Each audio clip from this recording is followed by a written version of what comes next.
지금 요한복음을 계속 이렇게 확인을 하고 있습니다. 그래서 요한복음에는 예수님께서 공생애 때 하신 일, 그다음에 하신 말씀을 통하여 하나님께서 복음이 뭔지, 또한 우리에게 원하시는 것이 뭔지를 우리가 하나씩 세밀하게 살펴보고 있습니다.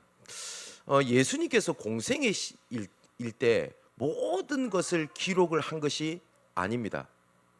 그렇기 때문에 성경은 예수님께서 하신 일을 기록한 책이 아닙니다. 예수님께서 병자도 고치시고, 또한 가난한 자를 부욕해도 하시고, 귀신도 쫓으시고, 많은 능력을 행하신 것은 맞습니다. 근데 이 모든 표적은 우리를 향한 구원, 또한 우리를 통한 구원에 알게 하시는 것에 있습니다. 그래서 요한복음 3장 16절 17절의 말씀 보니까 하나님이 세상을 이처럼 사랑하사 독생자를 주셨으니 이는 그를 믿는 자마다 멸망하지 않고 영생을 얻게 하려 하심이라. 하나님이 그 아들을 세상에 보낸 것은 세상을 심판하려 하심이 아니요 그로 말미암아 세상이 구원을 받게 하려 하심이라. 하나님께서는 그리스도를 보내신 이유가 우리를 향한 구원, 우리를 통한 구원이다라고 직접 말씀을 하셨습니다. 그래서 아까 말씀드렸던 것처럼 예수님께서 공생에 있을 때 엄청나게 많은 일을 하셨는데 그 모든 것을 기록한 것이 아니거든요. 그래서 요한복음 20장 30절 31절에 보니까 예수께서 제자들 앞에서 이 책에 기록되지 아니한 다른 표적도 많이 행하였으나, 맞죠? 기록되어 있지 않지만 훨씬 더 많은 일을 행하셨습니다. 오직 이것을 기록함은 너희로 예수께서 하나님의 아들 그리스도이심을 믿게 하려 함이요 또 너희로 믿고 그 아들을 힘입어 생명을 얻게 하려 함이니라. 하나님께서 성경을 주신 목적이, 그죠? 그래서 성경에 귀신 들린 사람이 치유받고 병든 자가 치유받고 기록되어 있습니다. 물론 하나님께서 그렇게 하시는 능력이 있다라고 하는 것을 보여주시기 위함이 맞습니다.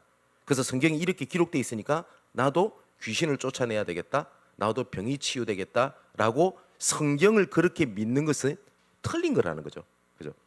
예수님께서 우리를 위하여 오셨고 성경을 주신 이유는 예수가 그리스도이심을 믿고 영생을 얻고 그리고 생명을 얻기 위함이다라고 말씀을 하셨습니다. 이것을 십자가의 은혜라고 얘기를 해요. 오늘 1절에 보니까 예수님께서 뭐라고 말씀하시냐니까 세상에 있는 자기 사람들을 사랑하시되 끝까지 사랑하시느니라. 하나님의 사랑은 끊어지지 아니합니다. 그죠? 이걸 보고 하나님께서 우리에게 부으신 십자가의 은혜라고 얘기를 합니다. 이 십자가의 은혜가 하나님의 영광으로 연결이 됩니다.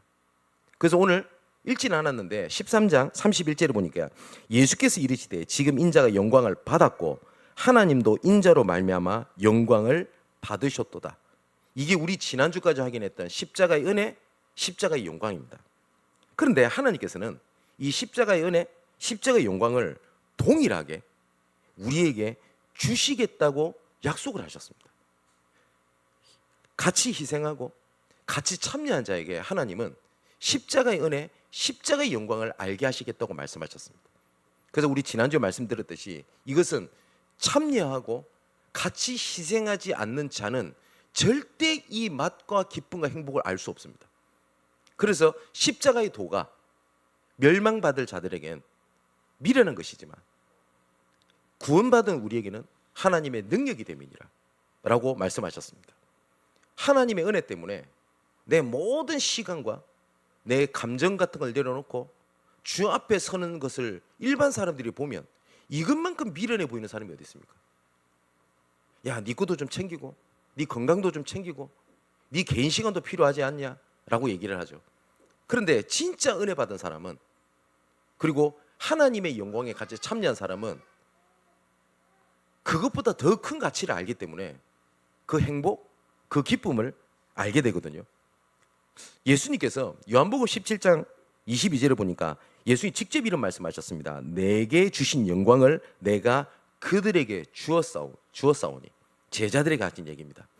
또 데살로니가후서 2장 13절 14절의 말씀 보니까 주께서 사랑하시는 형제들아 우리가 항상 너희에 관하여 마땅히 하나님께 감사할 것은 하나님이 처음부터 너희를 택하사 성령의 거룩하게 하심과 진리를 믿음으로 구원받게 하심이니 이를 위하여 우리의 복음으로 너희를 부르사 우리 주 예수 그리스도의 영광을 얻게 하려 하심이라. 하나님께서는 그 영광을 너희도 알고 얻게 하시겠다라고 말씀을 하셨습니다. 그래서 예수님께서 우리에게 베푸신 은혜, 예수님께서 받으신 영광을 우리에게도 동일하게 그 은혜와 영광을 알게 하시겠다라고 약속을 하신 겁니다. 그러면 신앙생활이라고 하는 것은 하나님의 은혜와 하나님의 영광을 아는 여정이다 라고 해도 정확한 표현입니다. 오늘 본문에 예수님께서 제자들의 발을 씻기는 아주 유명한 말씀입니다. 그죠? 이건 아마 불신자들도 다 아는 유명한 기록입니다. 그래서 많은 교회들이 이 본문을 가지고요, 이 예수님의 이때 일어났던 이 일을 되새기기 위하여 세족식을 거행하기도 합니다. 그죠? 그래, 왜냐? 이 본문의 핵심이 그리스도인의 섬김이라고 이해를 하고 받아들이기 때문에 그렇습니다. 물론 맞습니다. 그게 예수 믿는 사람은 섬겨야 된다라고 하는 것이 분명히 예수님의 말씀이기도 합니다. 그런데 이 본문에서 우리가 섬겨야 된다라는 것의 이전에 우리가 놓치지 말아야 될 근본을 말씀하신 것이 있습니다. 오늘 본문은 예수님께서 로마 군인에게 체포되기 하루 전날 있었던 일입니다. 우리가 일명 최후의 만찬 아시죠? 예수님께서 마지막 식사하는 장면, 그때 있었던 기록입니다. 그래서 1절에 보니까 예수께서 자기가 세상을 떠나 아버지께서 돌아가실 때가 이른 줄 아셨다라고 기록되어 있고요. 3절에도 보니까 저녁 먹는 중에 예수는 아버지께서 모든 것을 자기 손에 맡기신 것과 또 자기가 하나님께로부터 오셨다가 하나님께로 돌아가실 것을 아셨어요. 예수님께서는 이제 그 다음 날이 되면 내가 붙잡혀서 이제부터 고난을 받고 십자가에 죽으실 것을 아셨어요. 분명히 예수님께서는 그를 아시고 그 전날 마지막으로 제자들과 식사를 하시는 장면에 있었던 사건이 어떤 사건이냐니까 예수님께서 제자들의 발을 씻기시는 장면입니다. 이때 제자들의 감정이 어땠을까요? 굉장히 당혹스러웠을 겁니다. 그죠? 왜냐하면 그때 당시에 발을 씻긴다는 것은 노예 중에 노예도 신분이 있었거든요. 등급이 가장 밑바닥에 있는 종이 하는 일이었기 때문에 그렇습니다. 그걸 신들매라고 얘기를 하거든요. 그래서 세례 요한이 예수님을 지칭을 하면서 뭐라고 하죠? 나는 그의 신들매를 자청하기도 감당하지 못하는 자다라고 고백을 하죠. 그죠? 근데 예수님이 갑자기 의논을 한 것도 아닙니다. 제자들의 발을 갑자기 씻으시는 겁니다. 그 제자들이 다 당황을 했어요. 그러면 다른 제자들은 얼떨결에 예수님께 발을 내민 겁니다. 왜냐 씻긴다고 하니까. 그죠? 그 의미도 모르고 아무것도 모르고 얼떨결에 그냥 발을 내밀었어요. 그러다가 베드로 차례가 된 겁니다. 근데 그랬더니 베드로가 도저히 이거는 용납을 못하는 상황인 거예요. 그래서 자기도 그냥 슬그머니 이렇게 발을 내민 것이 아니라 그냥 넘어가지 않고 이야기를 합니다. 예수님께.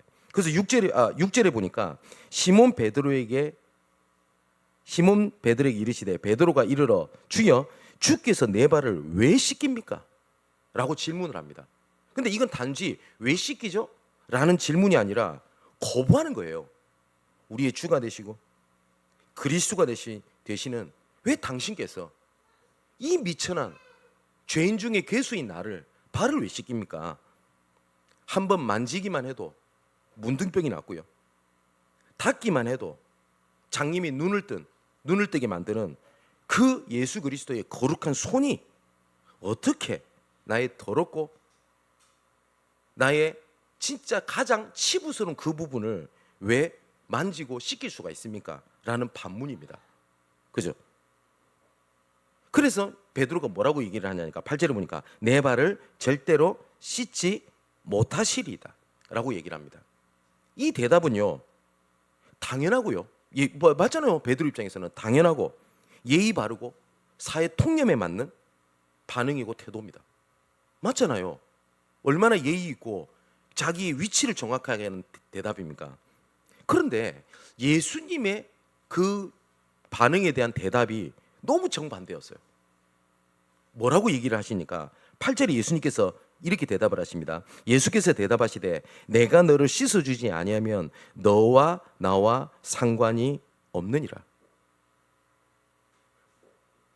베드로가 예수님의 그 발을 씻기는 것을 거부한 것도 아니에요. 싫어서 거부한 게 아니에요. 너무나 예의 바르잖아요.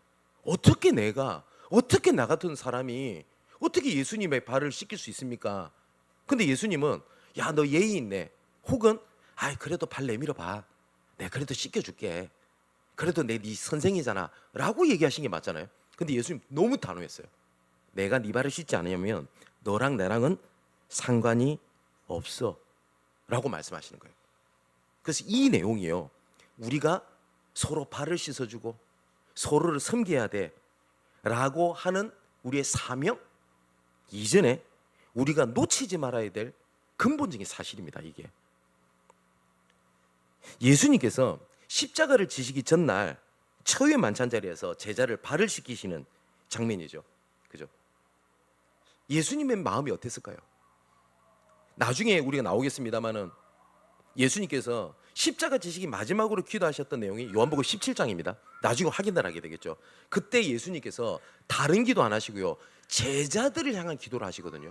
그 내용을 읽어보면 예수님께서 제자들을 향한 사랑의 마음이요, 그냥 그 글만 읽을 또 뚝뚝뚝뚝 떨어집니다. 이 제자들을 놔두고 십자가를 지시고 승천하실 것이 그렇게 마음이 쓰이셨던 거예요. 우리가 이런 얘기하죠. 야, 너 그냥 혼자 보내는 게 어린애를 냇물가에 그냥 혼자 내보내는 것 같다. 내가 진짜 순한 어린 양을 이리한테 던져주는 것 같아라고 예수님이 말씀을 하시거든요. 그 예수님의 마음이에요. 그래서 내가 이제는 모든 사역을 이제 마무리를 한다라고 할 때 하면서 예수님에 대한 사랑을 막 베푸시는 거예요. 사랑을. 예수님은 그렇게 안 하셔도 돼요.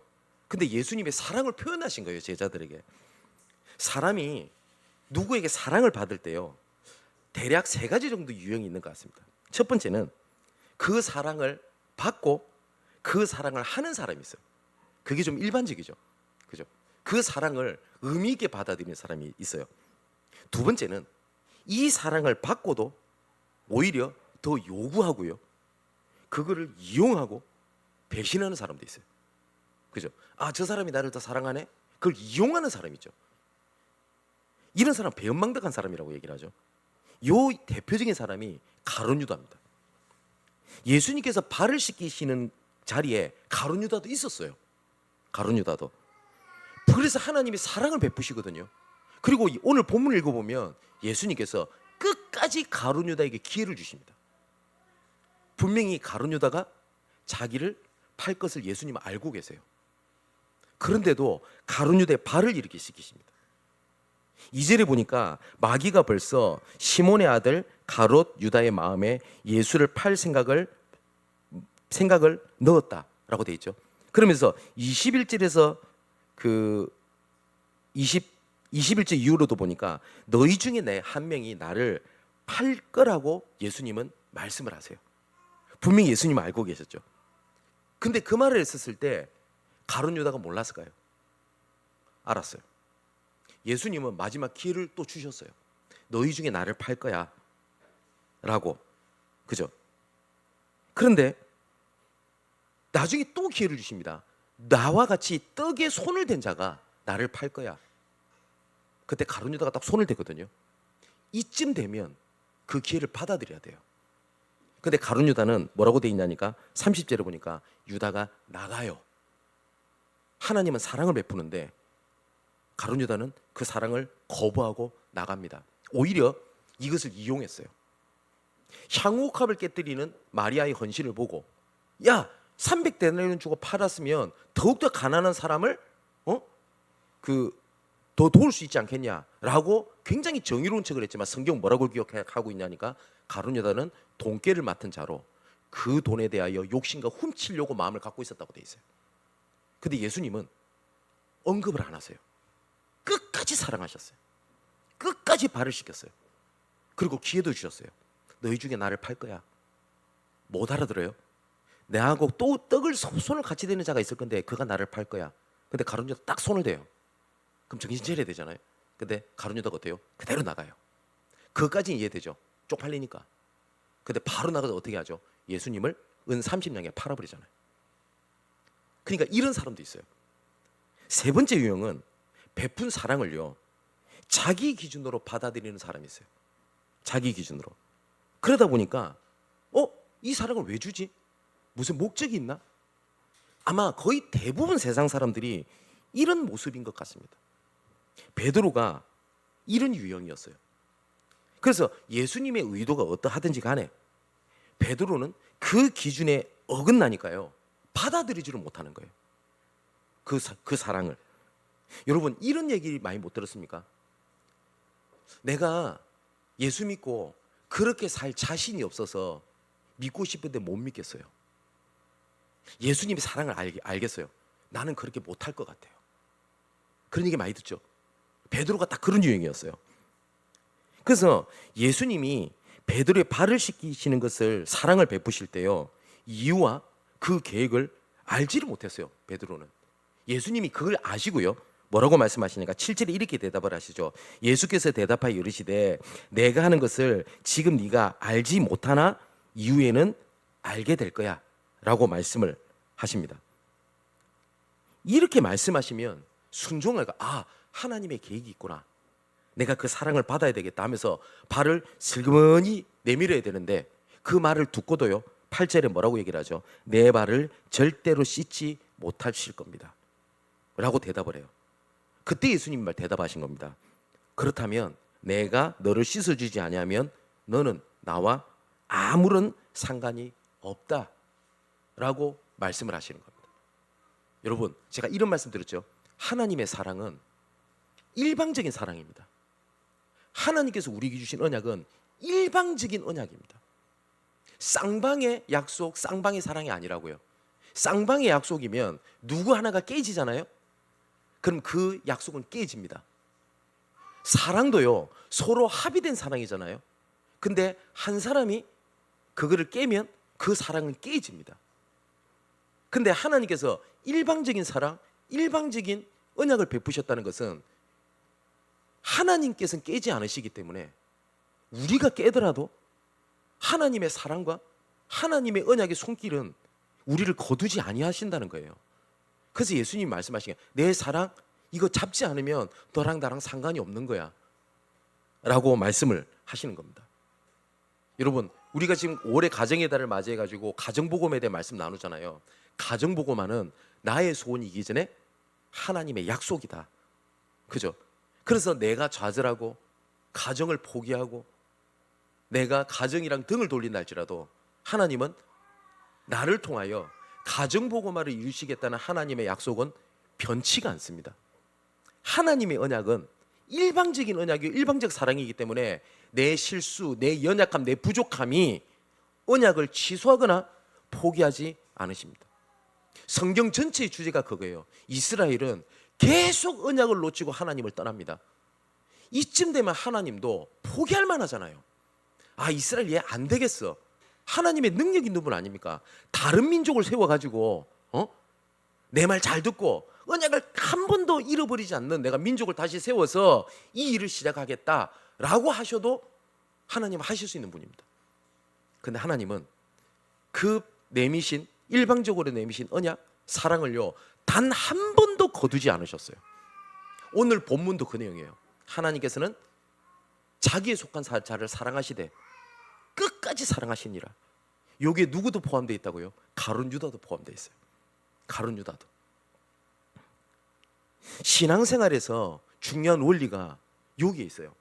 베드로는 예수님께서 베푸신 은혜, 사랑에 대한 이유를 이해하지 못하니까 받아들이지 못해요. 근데 이유를 자꾸 알려달라고 얘기를 해요. 근데 예수님께서는 순서를 뭐라고 말씀하시죠? 이유는 나중에 알 거야. 그냥 받아들여 라고 얘기를 합니다. 신앙생활에서 중요한 것은 은혜냐, 이유를 아는 거냐, 이겁니다. 우리는 자꾸 하나님 계획을 알고 은혜를 받으려고 그래요. 그래서 어떤 사건이 터지면 하나님의 은혜를 간구하는 것이 아니라 뭘 자꾸 생각하죠? 도대체 계획이 뭡니까? 이유가 뭡니까를 자꾸 물어요.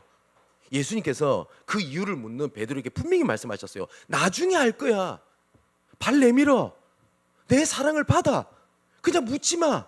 난 너 사랑하니까 그냥 발을 내밀어. 라고 말씀을 하시는 거예요. 아까 말씀드렸듯이 이렇게 말하는 분들이 너무 많아요. 예수님 사랑 내 정말 잘 믿고 싶은데 나 그렇게 살 자신이 없어요. 섬기라니까. 고난이 올 거라니까. 인내하라니까. 그죠? 목회자 길을 걷는데 목회자 길이 쉽지 않거든요. 나 걷고 싶은데 하나님이 나를 부르시는 것 같은데 그게 너무 두려운 거예요. 자, 이 순서입니다. 은혜냐? 이유냐? 결국 이거거든요. 근데 성경은 은혜를 말씀하세요. 하나님의 사랑을 말씀하신다고요. 그래서 대부분 이유를 알려고 그래요. 먼저 왜요? 왜요? 하나님이 이 사건을 딱 일으키셨어요. 하나님 절대 주권이죠. 그걸 믿어요. 그러면 하나님의 절대 주권 속에 하나님의 사랑, 이거를 받으려고 안 하고 뭘 묻죠? 왜요? 왜 꼭 이런 식으로 해야 돼요? 이유를 찾으려고 그래요. 그런데 하나님은 이유를 먼저 말씀하지 않으셨어요. 사랑을 베푸셨어요. 그게 그리스도의 섬김 이전에 우리가 놓치지 말아야 될 근본입니다. 그래서 예수님께서 우리에게 은혜를 베푸시고 그 은혜에 잠기라고 말씀을 하시는 겁니다. 그 은혜의 이유를 7절의 말씀처럼 네가 지금은 알지 못하나 그 이후에는 알게 될 거야 라고 말씀을 하세요. 여러분, 하나님의 은혜가 은혜의 손길이 닿아 있는 자가 하나님과 상관이 있는 사람입니다. 예수님의 사랑을 그대로 받아들이는 자가 예수님과 상관이 있는 사람입니다. 왜 예수님께서 그렇게 하셨어요? 깨달음이 아니라 받는 사람이 상관 있는 사람입니다. 그리고 그 사랑을 받은 자가 사랑을 똑같이 할 수가 있어요. 예수님께서 제자들에게 사명을 주시기 이전에 3년 동안 훈련 이전에 3년 동안 제자들을 엄청나게 사랑을 베푸셨어요. 그 증거가 요한복음 17장에 나온다고 되어 있죠. 우리 확인하게 될 겁니다. 얼마만큼 제자들을 사랑하셨는지 예수님의 기도에 그 사랑이 뚝뚝뚝 묻어 나와요. 그래서 베드로는 이 사랑을 알던 자입니다. 그죠? 그래서 그 사랑을 얘기할 때 9절에 뭐라고 반응을 하죠? 주여, 내 발뿐만 아니라 손과 머리도 씻어주세요. 그러면서 예수님의 사랑에 자기 몸을 맡겨요. 베드로가 이 말을 알아들어요. 그죠? 근데 못 알아듣는 사람 한 사람이 있었어요. 가룟 유다였어요. 예수님은 우리에게 이유를 아는 것보다 그 사랑, 그 은혜를 간구하고 그대로 받기를 원하십니다. 왜냐? 분명히 말씀하신 대로 그 사랑, 그 은혜의 이유를 알게 하실 것이기 때문에 그렇습니다. 알게 하실 것이기 때문에. 이 연약한 베드로가요, 흔들리는 장면이 군데군데 나옵니다. 나중에 예수님을 부인을 해요. 부인을 합니다. 얼마나 이게 앞뒤가 안 맞는 말이죠. 베드로가 온몸을 씻겨주세요. 그 사랑을 받아들인다니까요. 근데 얼마 지나지 않아요. 예수님도 아셨다고요. 오늘 본문 마지막에 보면 베드로에게 직접 얘기하실 겁니다. 너는 닭이 울기 전에 나를 3번 부인할걸? 아셨다고요. 그런데 예수님은 베드로를 사랑했어요. 근데 결국 말씀대로 이 베드로가 부인합니다. 야, 어떨까요? 이 베드로 마음이요. 근데 예수님이 딱 찾아오셨어요. 찾아오셔가지고 이렇게 말씀하셔도 되잖아요. 야, 너는 입만 믿는다고 그러지 마음으로는 안 믿네? 야, 너 그것밖에 안 되냐? 라고 물으셔도 할 말 없어요. 그죠? 근데 나타나셔서 예수님은 뭘 물으셨는지 아세요? 네가 나 사랑하냐? 관계를 물으셨어요. 지금도 똑같아요. 네 왜 흔들려? 왜 넘어져? 못 깨달았네? 놓쳤냐? 라고 안 묻고 똑같이 물으세요. 내가 너 사랑한다. 내가 너 사랑한다를 물어요.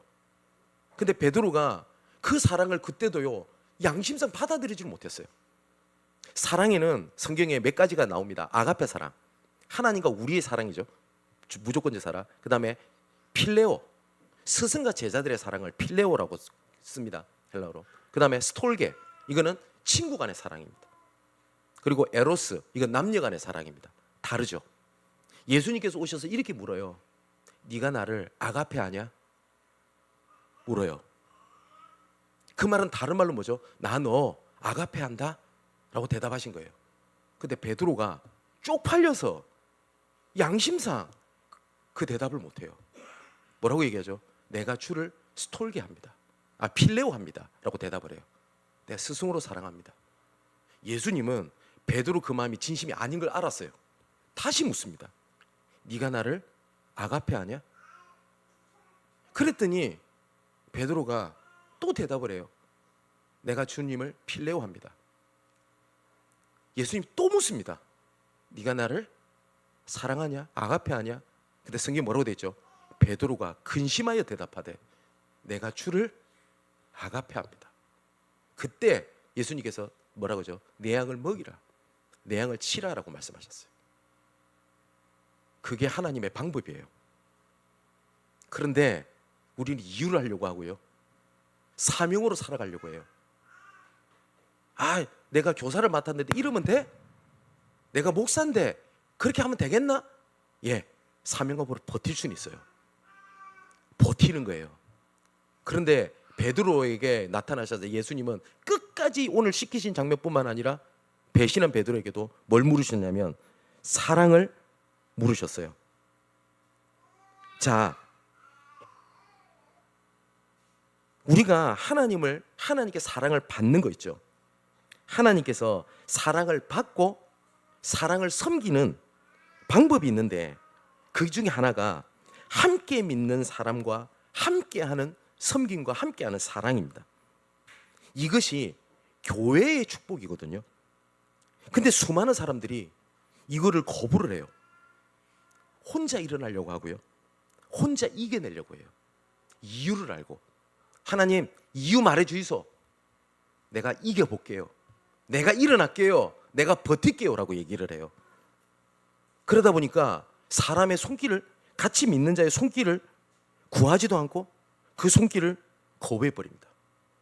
그러면서 나 혼자 하나님 앞에 설게 라고 얘기를 하지만 사실상 이것은 하나님 앞에 교만이지 겸손이 아닙니다. 하나님이 교회를 왜 부르신지 아세요? 잡으라는 거예요, 사랑의 손을. 근데 우리는 뭐예요? 내가 하나님 앞에 설 거야 라고 얘기를 하면서 의지하라는 말이 아니죠. 서로의 손을 잡으라는 말이. 근데 대부분 사람들이 어떻게 하는지 압니까? 그 손길을 다 거부해버려요. 그래서 뭐라 하는지 압니까?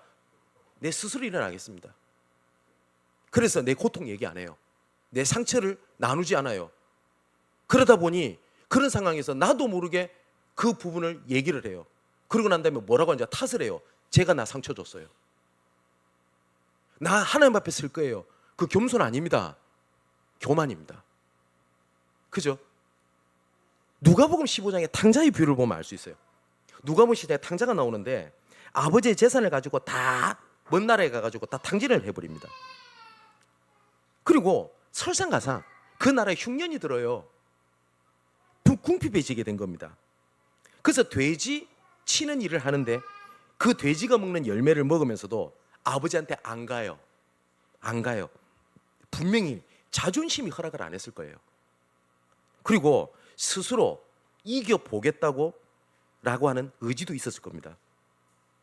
이게 자립심이잖아요. 그래, 내가 책임을 지는 거야.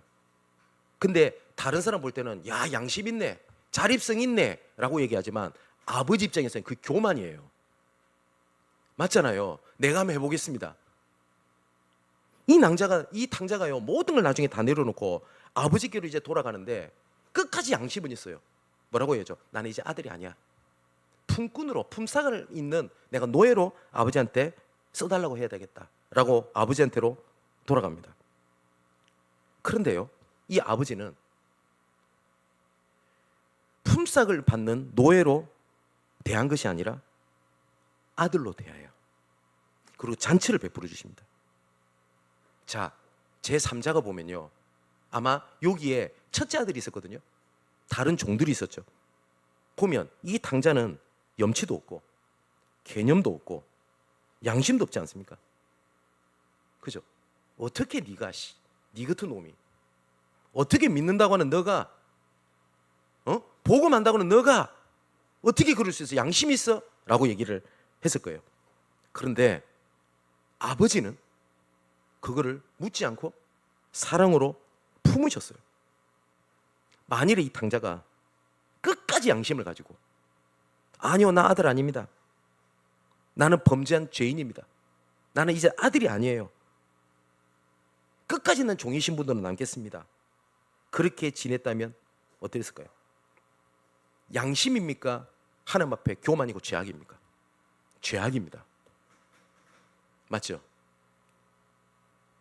하나님 앞에 돌아간다는 것은 부끄러움과 낮아짐이 내포되어 있어요.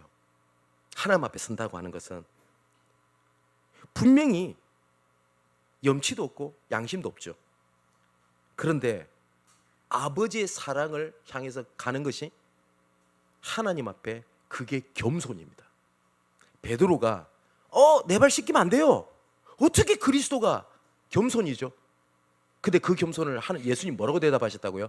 니랑 나랑 그럼 상관없어 라고 얘기를 해요. 하나님은 오는 자를 끝까지 받아주십니다. 그게 하나님께서 우리에 대한 사랑이었어요. 자, 두 번째로 우리가 볼 것을 보니까 12절에 이렇게 되어 있습니다. 그들의 발을 씻으신 후에 옷을 입으시고 다시 앉아 그들에게 이르시되 내가 너희에게 행한 것을 너희가 아냐? 이유를 말씀하세요. 제자들 모두가 묻지도 따지지도 않고 예수님의 사랑을 받아들이고 난 이후에 그 이유를 설명을 하세요. 그러면서 14절에 그 이유를 말씀하십니다. 내가 주와 또는 선생이 되어 너희 발을 씻었으니 너희도 서로를 발을 씻어주는 것이 옳으니라. 내가 너희에게 행한 것 같이 너희도 행하게 하여 본을 보였노라. 여러분, 희생하는 사랑, 섬기는 사랑을 받을 줄 알아야 희생하는 사랑, 섬기는 사랑을 할 수가 있어요. 예수님께서 보여주신 게 그거였었어요. 여러분, 진짜 사회에서도요, 사랑을 받지 못하고 자란 아이가 남을 사랑하지 못하고 자기 자신도 사랑 못해요. 좋은 말은 있어요. 네 자신을 사랑해라. 그래서 다른 사람을 사랑할 수 있겠다. 진짜 그렇던가요? 도움을 받을 줄 알아야 도움을 받을 수 있죠. 하나님은 지금 계속 손길을 내밀고 계세요. 그죠? 저는 정말 하나님의 사랑에 빚진 자입니다. 성경에는 빚지지 말라고 돼 있어요. 여러분 그거 아세요? 잠언에 보면 보증 함부로 쓰지 말래요. 여러분 보증 함부로 쓰면 안 됩니다. 패가망신합니다. 성경에도 보증 함부로 쓰지 말라고 돼 있어요. 빚지지 말라고 돼 있어요. 그리고 심지어 뭐라고 돼 있냐? 무리하게 빚을 내 가지고 헌금을 하고 하는 것은 하나님께 아니라고 말씀을 하세요. 그래서 저는 하나님 앞에 예물 드리는 걸 그렇게 하는 것을 저는 금합니다. 그래서 저는 임직을 할 때, 우리 임직할 때, 우리 임직 하신 분 아시죠? 임직하는 자들에게 얼마씩을 빚을 내서라도 하나님 앞에 예물을 드리라라고 요구하지 않았고 오히려 하지 말라고 얘기했습니다. 하나님의 방법은 그게 아니거든요. 자, 근데 예수님께서 하나님께서 뭐라고 말씀하셨냐니까 사랑의 빚 외에는 아무 빚도 지지 마라라고 말씀하셨어요. 이 말은 뭐예요? 사랑의 빚은 져라라고 말씀을 하신 거예요. 첫 번째, 저는 하나님께 빚진 자입니다. 내가 아무리 믿고 싶어도 하나님의 은혜, 하나님의 사랑이 아니고서는 절대로 저는 그리스도를 믿지 못했을 겁니다. 제 의지가 단 1도 들어가지 못했어요. 그래서 하나님께 빚진 자고요. 두 번째는 좋은 자 믿었나요? 성경에도 나와 있습니다. 말하는 자라 증거하는 자가 없으면 너희들이 어떻게 그들이 믿으리요? 저에게 전달해 준 자가 있기 때문에 저는 그 은혜로 제가 믿었습니다. 제가 어느 날 직통 계시로 깨닫고 나 혼자 읽다가 깨달은 게 아니었어요. 누가 그 은혜를 나한테 베풀어 줬어요. 그럼 저는 그들에게 빚진 자입니다. 그러면 이 빚을 갚아야 되겠죠. 그걸 알기 때문에, 그죠? 제가 지금까지 왔을 때 이 부족한 제가 그래도 복음 전할 수 있던 이유는 교회에서 손을 내밀어 줬어요. 제게. 저 무능하고 이렇게 진짜 무능한 저에게 손을 내밀어서 전도할 수 있도록 배경이 되어줬고 선교할 수 있도록 배경이 되어줬어요. 그 사랑에 빚진 자입니다. 그렇기 때문에 손을 내미는 것을 저는 거부를 못하겠어요. 야, 너 혼자 응답받아, 하나님 앞에 서면 되잖아 라는 얘기를 제 입에서 말 못하겠어요. 왜냐? 빚진 자이기 때문에 그렇습니다. 예수님께서 그렇게 본을 보이셨어요. 그러면서 이렇게 말씀하십니다. 17절에 너희가 이것을 알고 행하면 복이 있으리라. 믿는 우리가 잘 쓰는 표현이 있어요. 은혜 받았다. 오늘 은혜 받았어요. 내가 이 포럼도 그 은혜를 받았어요. 은혜에는 하나님의 계획이 함께 동반됩니다. 은혜 받았으면 은혜를 나누라는 거거든요. 그게 예수님이 두 번째 발을 씻긴 장면에서 보여주신 우리의 방법입니다. 아까 말씀드렸듯이 은혜에 참여한다라고 할 때 두 가지가 있어요. 하나님께 영광을 돌리는 거고, 그리고 그 은혜의 영광을 다른 사람에게 베푸는 것. 그래서 예수님께서 뭐라고 말씀하시죠? 한 소자에게 냉수한 것을 대접한 것이 곧 나에게 한 것과 똑같다. 그리고 연약한 자를 돕는 것을 자신을 도운 것 보기로 똑같다라고 얘기를 합니다. 그래서 제가 신학생이라든지 누구를 도울 때가 있어요. 많은 걸 가진 게 없어, 예를 들어서 돕지는 못하지만, 그럼 제가 꼭 하는 얘기가 있어요. 뭐냐니까, 나는 너를 돕는 거 아니야. 나는 너의 전도자 인생에 투자를 하는 거야. 나한테 고마우지 말고 나한테 갚지 마. 또 다른 신학생 도와주고 또 다른 렘넌트 도와줘. 왜냐하면 저를 지금까지 옆에서 사랑의 손으로 붙잡아줬던 사람들이 난 이렇게 도와준 거 안다, 알지? 기억해? 라고 말씀하신 분이 단 한 분이 없었어요. 나한테 갚으라고 말씀하신 분이 없어요. 오히려 고맙습니다 하고 조금이라도 그걸 갚으려고 갖고 가며 거절을 하는 걸 제가 봤어요. 그래서 우리도 똑같이 베푸는 겁니다. 복음은 목적이 뭔지 아세요? 오늘 예수님께서 이 발을 씻기지 않으면 너랑 나랑 상관이 없다라고 돼 있죠. 갈라디아서 4장 9절에 보면 너희가 하나님을 알 뿐만 아니라 더욱이 하나님이 아신 바 되었다. 복음은요, 내가 하나님을 알고 하나님이 나를 알아주시는 거예요. 관계예요, 관계. 예수가 그리스도 붙잡았더니 뭐가 이루어지고 따라오는 거지. 제일 중요한 건 뭐예요? 관계라고요. 그래서 베드로에게 이 말씀하신 거예요. 내 사랑 안 받으면 너랑 나랑 상관없어. 그죠? 근데 베드로가 이렇게 얘기할 수도 있겠죠. 예수님이 내 발을 씻기는 이유가 다른 사람 발 씻기라는 거구나. 알겠습니다. 아멘. 발 딱 내밀면 되게 멋있어 보이죠. 예수님 그걸 원하지 않으셨다고요. 그냥 내밀어. 왜요? 그냥 내밀어. 이유가 뭔데요? 그냥 내 사랑 받아 라고 말씀을 하신 겁니다. 여러분, 오늘 본문에 어떤 장면이 나오니까 최후의 만찬 때 있었던 장면이잖아요. 요 비슷한 시기에 또 다른 사건이 하나가 있었습니다. 요한복음에 기록되어 있지 않는데 그게 뭐냐면 누가복음 22장이 기록되어 있어요. 그게 뭐냐니까 누가 크냐라고 논쟁이 일어나게 되죠. 네가 크냐 내가 크냐. 이게 요 시기에 있었습니다. 그러니까 예수님께서 제자들의 발을 씻기기 이전에 논쟁이 있었다고요. 네가 크냐 내가 크냐. 요 논쟁에 불을 붙인 사람이 누구냐면 요한의 어머니였어요. 요한의 두 아들, 요한의 어머니의 둘이죠. 요한과 야보고 형제입니다. 예수님의 제자들 중에 눈에 보이지 않게 위계질서가 있었어요. 베드로는 수제자.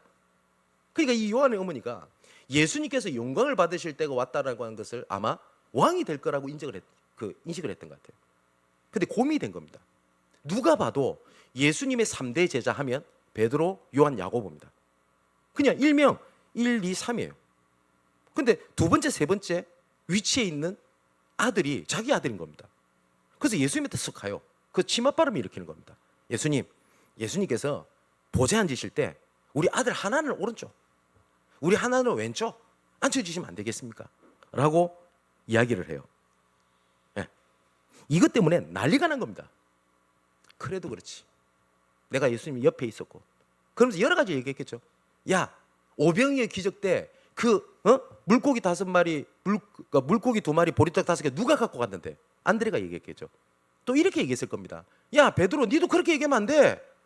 예수님 소개 누가 해줬는데? 이렇게 얘기했을 거예요. 분명히 논쟁이 붙은 거예요. 어쩌면 이게 세상을 살아가는 논리고 당연합니다. 왜냐? 밟고 앞서가야 이기는 거 아닙니까? 근데 예수님은 이 논쟁이 있고 난 다음에 아무 말씀을 안 하시고 몸소 보여주신 것이 뭐였냐면 제자들의 발을 씻기신 겁니다. 그게 뭘 의미하죠? 세상에서 말하는 경쟁의 논리, 승리의 논리가 아니라 섬김의 논리가 나를 살리고 너를 살리고 전체를 살리게 한 것을 보여주시는 겁니다. 자, 그게 예수님께서 오늘 보여주신 2가지 큰 이유입니다. 하나님과의 관계, 2번째 어떻게 발을 씻기겠냐라는 겁니다. 이제 결론을 맺으려고 합니다. 성경에는 우리 대야 아시죠? 세숫대야. 대야가 2가지가 나옵니다. 하나는 오늘 5절에 보니까 대야에 물을 떠서 제자들의 발을 씻기셨다라고 되어 있죠. 그 예수님의 대야입니다. 그리고 또 어떤 대야가 있냐니까 빌라도의 대야입니다. 빌라도의 대야는 어떤 거였냐니까 마태복음 27장 24절에 보니까 베드로가 아무 성것 없이 도리어 밀란이 나르는 것을 보고 물을 가져다가 무리 앞에서 손을 씻으며 이르되 이 사람의 피에 대하여 나는 무죄하니 너희가 당하라 라고 얘기를 합니다. 빌라도가 예수님이 십자가 못 박지 않았습니다. 여러분 아시죠? 않았어요. 어쩌면 사도신경에 보면 본디오 빌라도에게 고난을 받아서 십자가 못 박혀 죽으시고, 이 내용이 빌라도는 좀 억울할 수도 있어요. 빌라도는 예수 죽이라고 명령한 적이 없어요. 어떻게 했냐? 회피했어요. 그러면서 그 대야에 손을 씻었어요. 그러면서 이렇게 얘기한 겁니다. 나는 깨끗해. 나는 깨끗하니까 너 책임은 너가 져 라고 얘기를 했어요. 예수님의 대야는 더러운 자를 데리고 와서 씻겼던 대야였어요. 근데 빌라도의 대야는 나만이라도 깨끗해야 돼요. 나는 책임 없어. 나는 여기서 나는 너와 상관없어. 그래서 빌라도 이렇게 얘기하잖아요. 나는 무죄하니 너희가 당해라. 나는 상관없어. 여러분, 우리는 어떤 대야를 가지고 있어요? 나부터 은혜 받고, 나만이라도 살고, 나는 깨끗하고, 나는 깨끗한 곳으로 가야 되겠다라고 생각하는 대야입니까? 아니면 더러운 곳에 더러운 자를 끌고 와서 씻기는 겁니까? 저는 예수님의 대야를 보면서 하나님 앞에 많은 생각이 들었어요. 그래, 나만이라도, 우리 교회만이라도 맞잖아요. 그런데 예수님은 아니, 같이 좀 씻어줄래? 내가 너에게 본을 보여줬던 것처럼 같이 씻고 같이, 그 예수님의 마음을 아는 한 사람, 세상의 더러움, 교회의 무능함, 교회가 무너지는 거 보면서 우리 교회는 아니라도 되고 나만이라도가 아니라 같이 울고 같이 애통하고 같이 가슴을 치는 예수님의 대화를 가진 한 사람, 그 한 사람으로 서는 여러분 돼서 발을 씻었으니 서로 발을 씻기는 그 예수님의 사랑과 계획이 여러분 삶 속에 넘쳐나게 되기를 주님의 이름으로 축원을 드립니다. 기도하겠습니다. 우리를 사랑하시되 끝까지 사랑하시는 아버지 하나님, 은혜에 감사를 드립니다.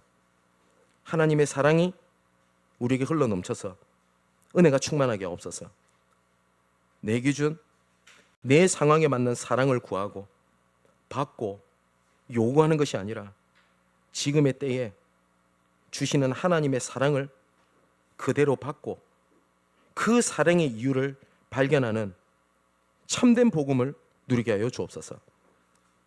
하나님의 사랑의 은혜를 알고 더욱 하나님과 관계가 깊어지는 복음의 능력을 우리에게 이 시간 부어 주옵소서. 나부터, 나만이라도 깨끗해야겠다라고 하는 빌라도가 가졌던 회피의 대가 아닌 이 땅을 고치고 교회를 회복시키시며 현장의 생명이 살아나게 하는 예수님의 대야를 가진 전체를 살리는 빛의 망대를 가진 파수꾼으로 흔들리지 않는 자로 세워 주옵소서. 이 모든 말씀을 우리의 발을 씻기시는 사랑을 우리에게 보이시고 발을 씻기는 이유와 사명을 주신 예수 그리스도의 이름으로 기도하옵나이다. 아멘. 자, 우리 나의 백성이 다 겸비하여 우리 찬양을 드리면서 준비하신 예물을 하나님 앞에 드리도록 하겠습니다. 우리 가사를 묵상하면서 우리 찬양을 드립니다.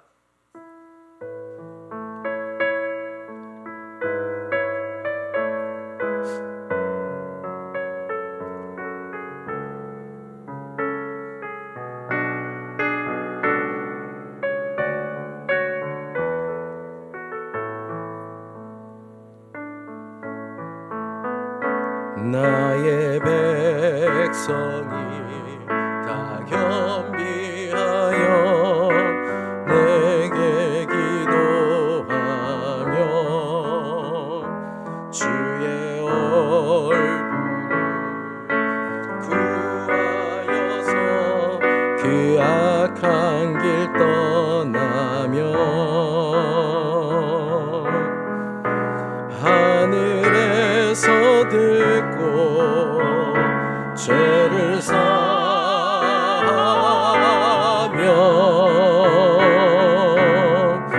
그들의 땅을 고치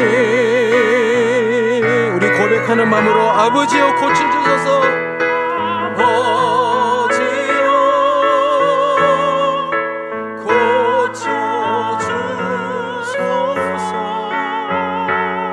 이 나라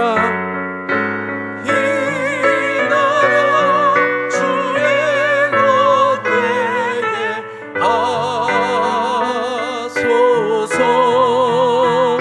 주 하나님 간절히 기도하오니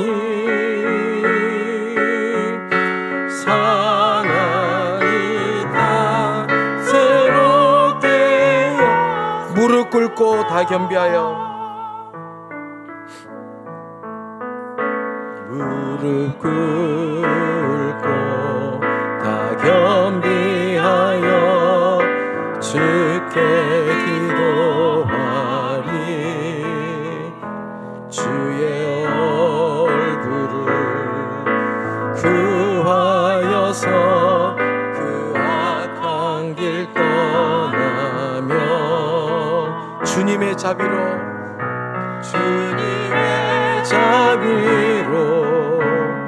죄를 사하며 주님의 자비로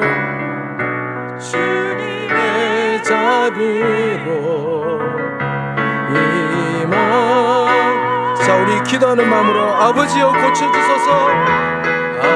아버지여 고쳐주소서.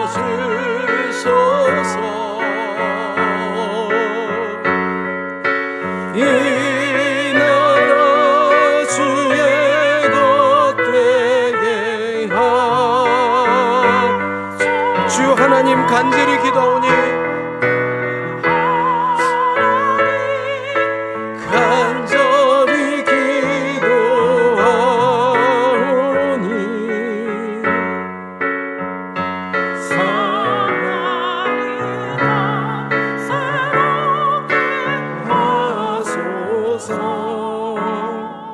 자, 이 시간 눈을 감고 하나님 앞에 기도하겠습니다. 우리는 자꾸 이유를 물어요, 하나님께. 왜요? 꼭 그렇게 해야 돼요? 뭔데요? 근데 예수님은 그냥 내한테 발을 내밀어라, 내 사랑을 받아라, 내 사랑을 강구해라 라고 말씀하세요. 알게 될 거야. 그러면서 이렇게 말씀하세요. 내가 대야로 너를 씻겼잖아. 나 혼자 깨끗해지면 너를 씻겼잖아. 같이 씻고 같이 깨끗해지라고 말씀을 하세요. 근데 많은 사람들이 나 혼자 대야를 딱 쥐고 있어요. 나만이라도 내가 너를 위하여, 교회를 위하여, 시대를 위하여라고 말할 수도 없어요. 그 더러운 발을 예수님은 외면치 않으셨어요. 근데 우리는 외면해요. 나만이라도. 빌라도의 대화가 그랬어요. 저는 우리 모든 성도들이 예수님의 대화를 짊어지고 현장에 나가기를 소망합니다. 예수님이 그 대화를 가지고 무릎을 꿇으셨어요. 겸손해지고 낮아지셨어요. 그 이유는 딱 한 가지였어요. 목적이 나 널 씻길래. 예수 믿는 사람은 착하게 살아야 돼, 겸손해야 돼. 그게 아니었어요. 목적이 있었어요. 너 발을 씻기려면 내가 너를 무릎을 꿇어야 되고 낮아져야 돼. 그래서 하나님 이 땅을 고쳐주옵소서, 교회들을 살려주옵소서, 전도자를 살려주시고 전 세계 곳곳에 하나님의 나라가 이루어지게 하옵소서. 그 대화를 짊어지고 현장에 가게 하옵소서. 이 시간 주신 말씀 붙잡고 1, 2분 동안 기도하겠습니다. 아버지 하나님, 이 시간 하나님 앞에 엎드립니다. 복받기 위해서도 엎드려야 되겠지만 발을 씻기기 위하여 엎드리기 원합니다. 예수님께서 먼저 무릎을 꿇고 겸손으로 우리의 발을 씻기셨던 그 은혜가 충만하고 그 가치가 나의 삶의 방향이 되며 내 인생의 목적이 되어 예수님의 대화를 가지고 가정에 서고, 예수님의 대화를 가지고 현장에 서고, 예수님의 대화를 가지고 무너진 교회들의 발을 씻기고,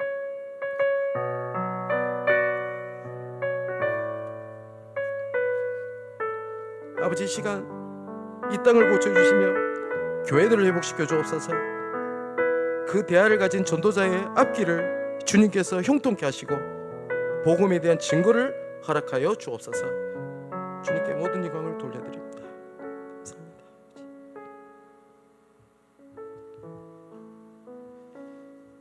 자, 광고를 드리겠습니다. 올해 그 표어가 제123 알려듯이 응답 영혼의 시작입니다. 그래서 빛의 망대를 가진 파수꾼이라고 하는 언약을 가지고 우리 한 해 동안 인도받게 되는데, 빛의 망대라고 하는 것은 전체가 사는 겁니다. 내가 사는 게 아니고요.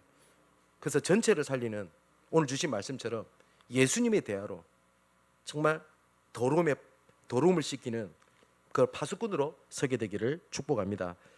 그리고 예배를 시간을 참고하시고요. 하나님 앞에서는 여러분 되시기를 바랍니다.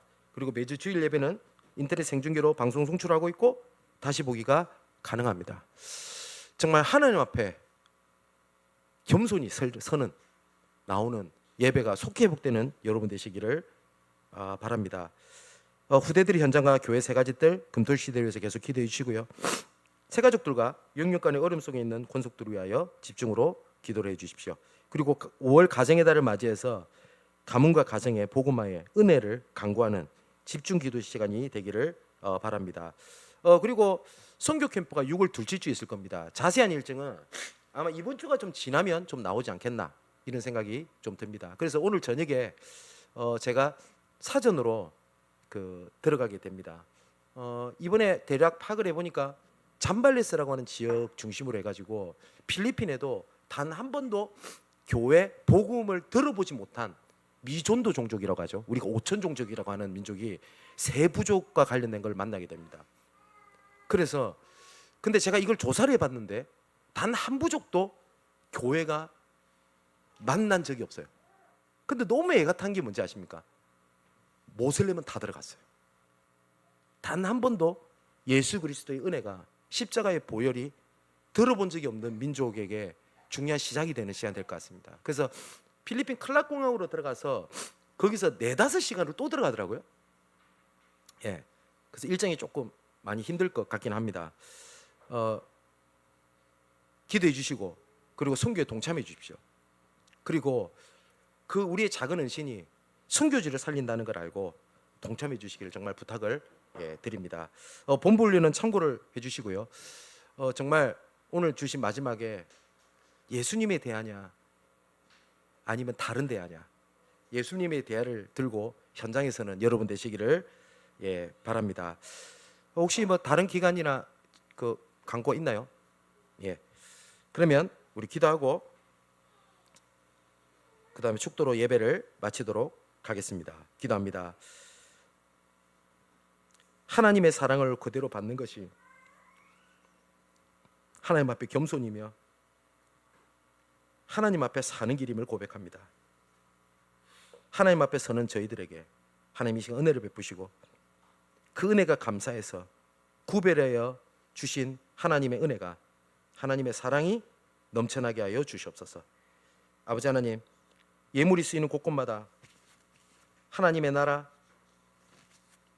그리고 더러움을 씻기는 예수님의 대화가 곳곳에 펼쳐지게 하여 주옵소서. 드린 예물의 손길을 주님께서 기억하시고 빛의 경제를 회복시키시며 또 후대 살릴 렘넌트 경제를 회복시켜 주옵소서. 지금은 모든 문제 해결하시고 우리 영원히 함께 계시는 주 예수 그리스도의 은혜와 하나님 아버지 사랑과 성령님의 내주인도 교통 충만 역사하심이 이후 이전에 하나님의 사랑을 그대로 받고 하나님의 사랑을 간구하며 하나님의 사랑 앞에 엎드리는 겸손으로 그 예수님의 대화를 가지고 현장 곳곳에서 더러움을 씻기며 함께 살며 전체를 살리기를 소망하는 모든 주의 백성들 머리머리에와 그 가정과 산업과 사회 현장과 관련된 모든 것 위에 특히 우리 렘넌트 후대들과 지역 곳곳에서 함께 지금 이 시간 예배를 드리는 모든 주의 빛의 자녀들 머리머리 위에 이제로부터 영원토록 함께 있을지어다. 아멘.